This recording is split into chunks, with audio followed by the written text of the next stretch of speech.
We have already seen regarding physical nature of matter and characteristic properties of matter in our previous video. So now let's watch in how many states the matter exists.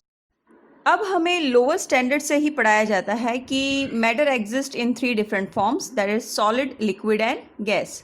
But actually now it exists in 5 different forms. Apart from solid, liquid and gas, 2 more we are having. One is Bose-Einstein condensate and the other are plasmas.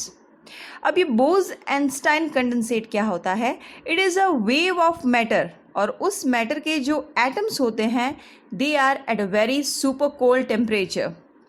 Regarding plasma, it is a state of matter similar to gas, but it contains free moving electrons and ions.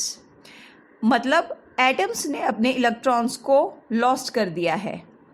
और detailed study plasma and Bose Einstein condensate के बारे में आप higher standards में पढ़ोगे. Now let's share our common day-to-day experience. अपने घर में जो भी टीवी है, चेयर है, टेबल है, वॉशिंग मशीन है, रेफ्रिजरेटर है, घर में एक जगह से दूसरी जगह ले जाओ, क्या वो अपना साइज़ चेंज करेगा?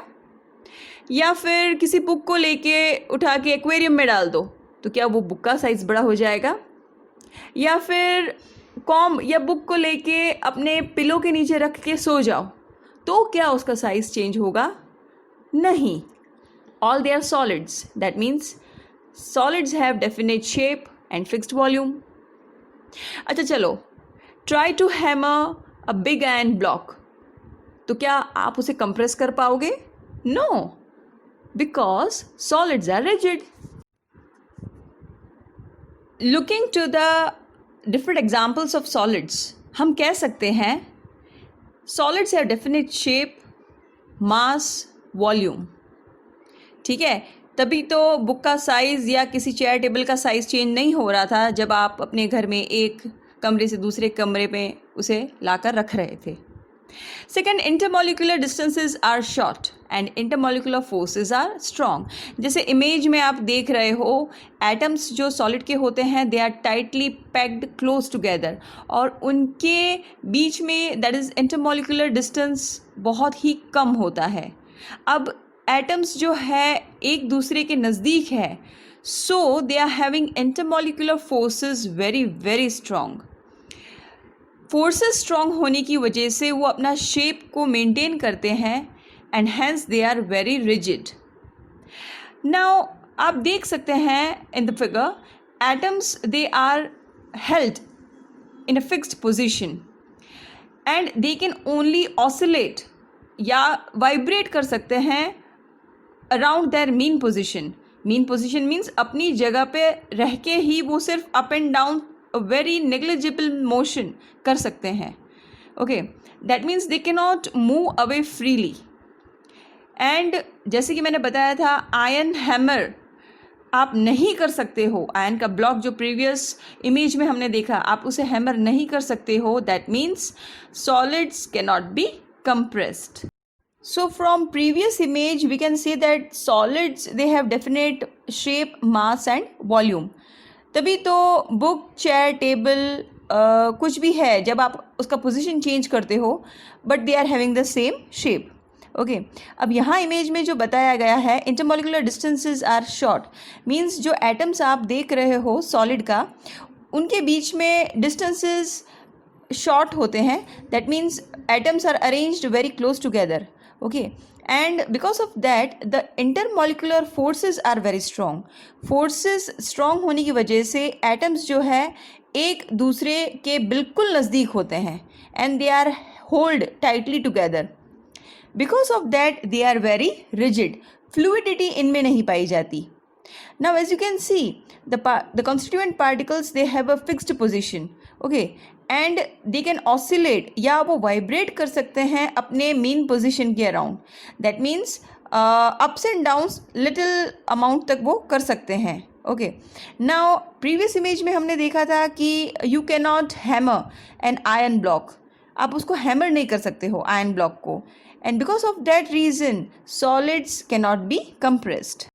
Now try to pour water in different shaped apparatus.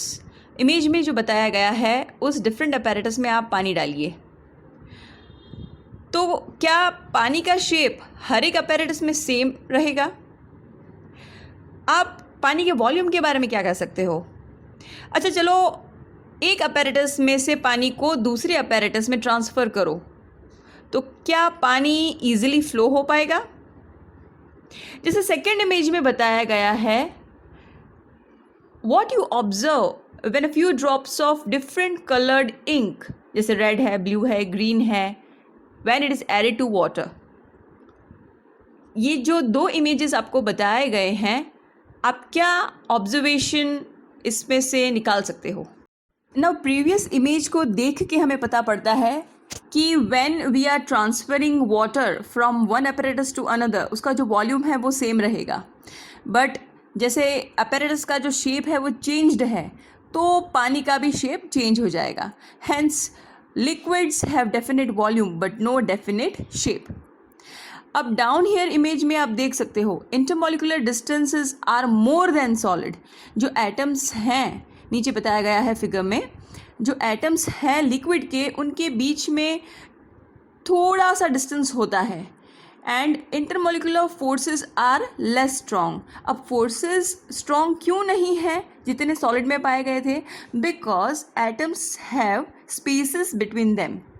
Okay, now मैंने कहा था कि आप पानी को एक apparatus से निकाल के दूसरे apparatus में डालिए, तो आपने देखा होगा कि it flows very easily. That is water is having a very good fluidity, है ना?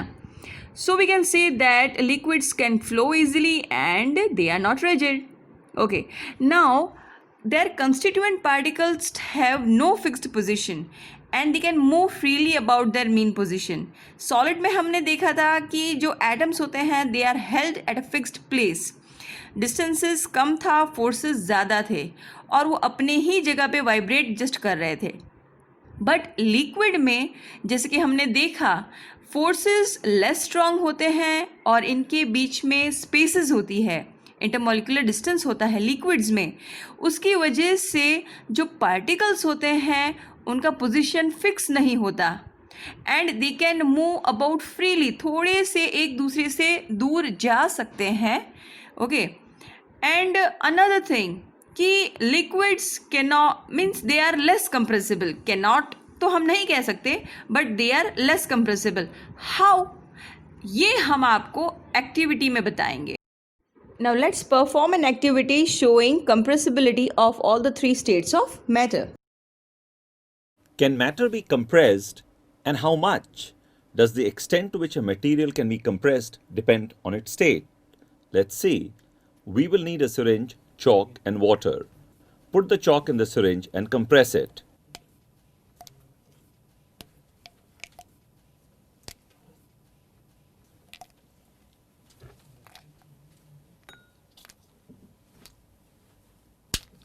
It does not compress.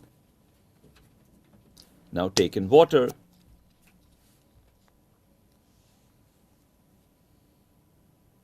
Seal the opening and compress it. It compresses just a little.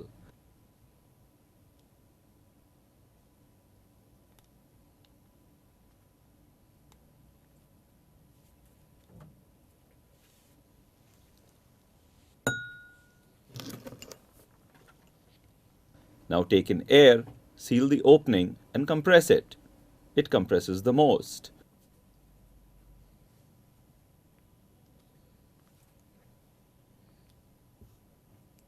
The distance between individual particles in the case of gases is most, and hence it gets compressed the most.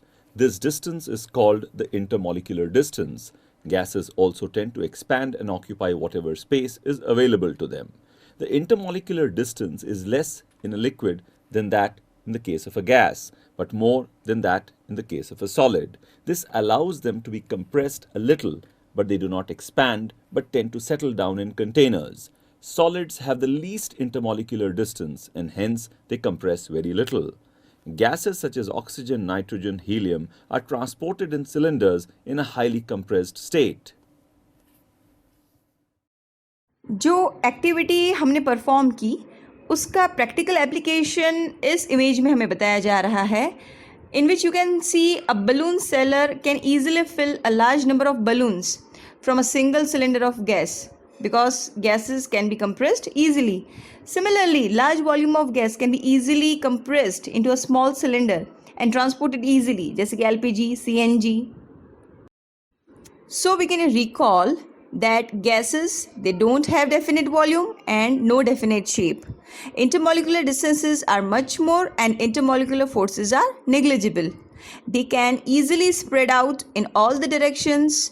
तभी तो image में हम एक भी atom gaseous matter का नहीं देख पा रहे हैं. Another, the constituent particles have no fixed position and they can move freely with a very high speed, and they are very highly compressible.